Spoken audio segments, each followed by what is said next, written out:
selamat pagi. Apa kabarnya anak-anak semua? Apa kabarnya mama dan papa? Semoga dalam keadaan sehat dan bahagia selalu. Hari ini Bu Woro menyapa dari halaman rumah. Oke, hari ini kita ingin belajar tentang kemarkusan. Bagaimana kita mencintai ciptaan Tuhan. Nah, sebelum kita memulai kegiatan, kita mohon bimbingan Tuhan dulu. Yuk, kita berdoa bersama teman kita. Lipat tanganmu, tutup matamu.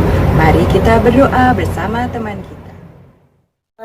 Putra Putus. Amin. Terima kasih Tuhan. Tadi malam dapat hidup enak. berkatilah Tuhan supaya saya dapat belajar dan dengan baik. Santo Markus, doakanlah kami supaya dapat menikmati janji Kristus. Amin. Putra Putus. Amin. Terima kasih anak-anak hebat, sudah berdoa dengan bagus dan baik. Nah, kita mulai kegiatan kita dengan bernyanyi dan menari bersama ibu-ibu guru dari TK Santo Markus II. Ayo kita menari.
Hati-hati gunakan tanganmu. Hati-hati gunakan tanganmu. Karena Bapa di surga melihat ke bawah. Hati-hati gunakan tanganmu. Hati-hati gunakan kakimu. Hati-hati gunakan kakimu. Karena Bapa di surga melihat ke bawah. Hati-hati gunakan kakimu. Hati-hati gunakan mulutmu. Amin. Hati-hati gunakan mulutmu. Amin. Karena Bapa di surga melihat ke bawah. Hati-hati gunakan mulutmu. Amin.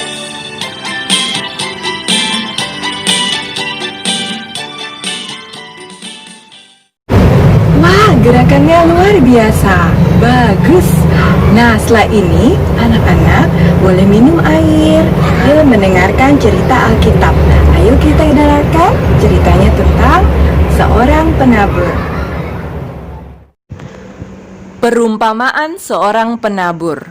Sumber dari Alkitab Perjanjian Baru, Injil Lukas bab 8 ayat 4 sampai dengan 15. Suatu hari, ada seorang penabur yang keluar untuk menabur benih yang jatuh di atas 4 jenis tanah.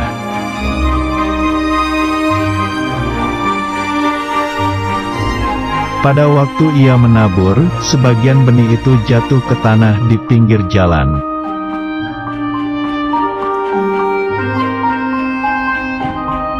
Lalu datanglah burung dan memakan benih itu semua sampai habis dan tidak berbuah.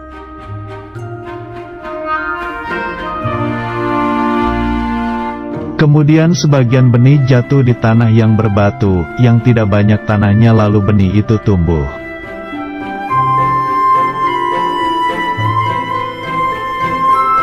Tetapi setelah matahari terbit, benih itu menjadi layu dan kering karena tidak berakar dan tidak berbuah.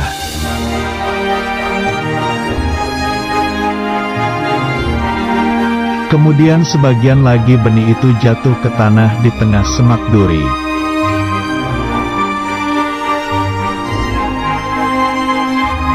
Lalu makin besar semak duri itu dan menghimpit benih yang tumbuh itu sampai mati dan tidak berbuah.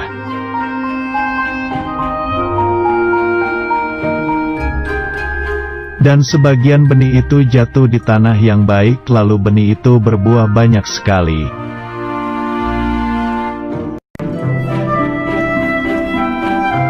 Benih itu ada yang berbuah 30 kali lipat, ada yang 60 kali lipat, dan ada yang 100 kali lipat.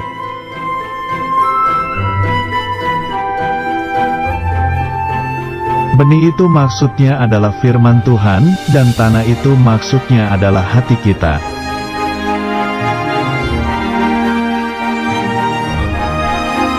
Benih yang di pinggir jalan adalah firman yang hanya didengar saja dan tak memperhatikan firman itu, lalu datang si jahat yang mengambil firman itu di hatinya. Contohnya adalah main HP waktu ibadah.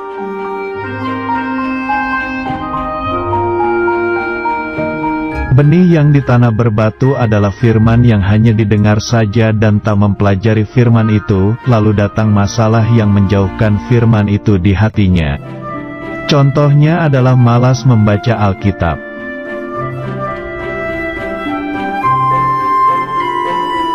Benih yang di semak duri adalah firman yang hanya didengar saja dan tak mempercayai firman itu, lalu datanglah kekhawatiran menutupi firman itu di hatinya. Contohnya adalah takut akan hari esok.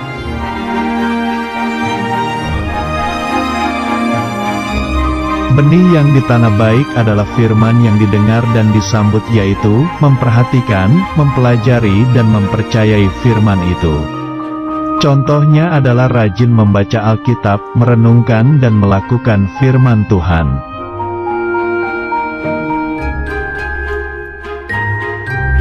Firman Tuhan. Jadi, iman timbul dari pendengaran, dan pendengaran oleh firman Kristus. Kitab Roma 10 ayat 17.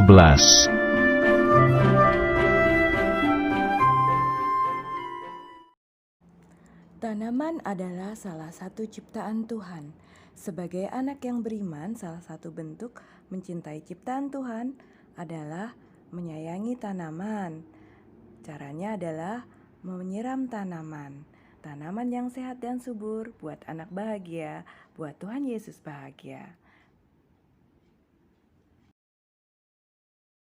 Pada tumbuhan, peranan air sangat penting untuk membantu proses terjadinya fotosintesis.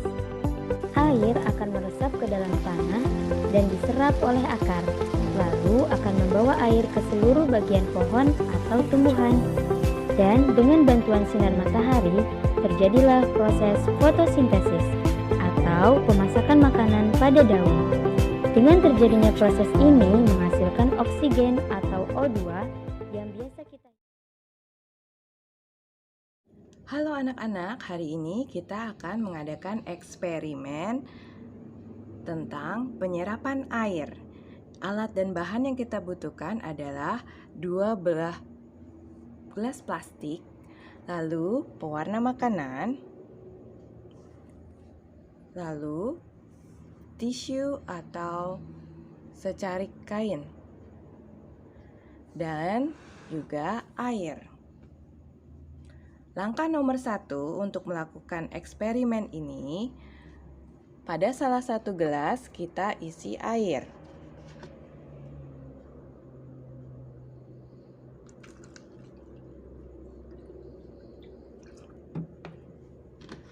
Kemudian langkah nomor 2, kita beri pewarna. Kebetulan ini warna kuning. 1, 2, 3, 4, 5. Boleh diaduk ya, sampai airnya rata. Lalu berikutnya, kita akan masukkan tisu.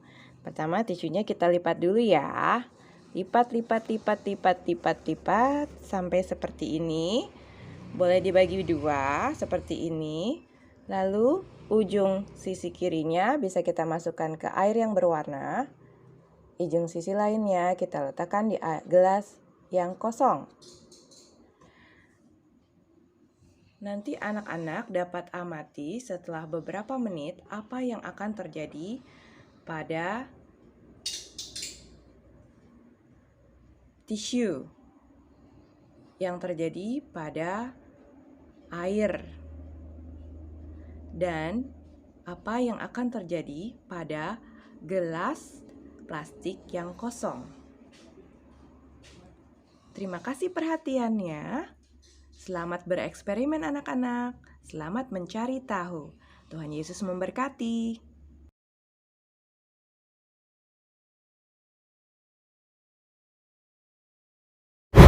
Nah, bagaimana kegiatan hari ini? Luar biasa ya, menyenangkan. Semoga anak-anak tetap bersemangat ya, memuji dan memuliakan nama Tuhan juga berkegiatan.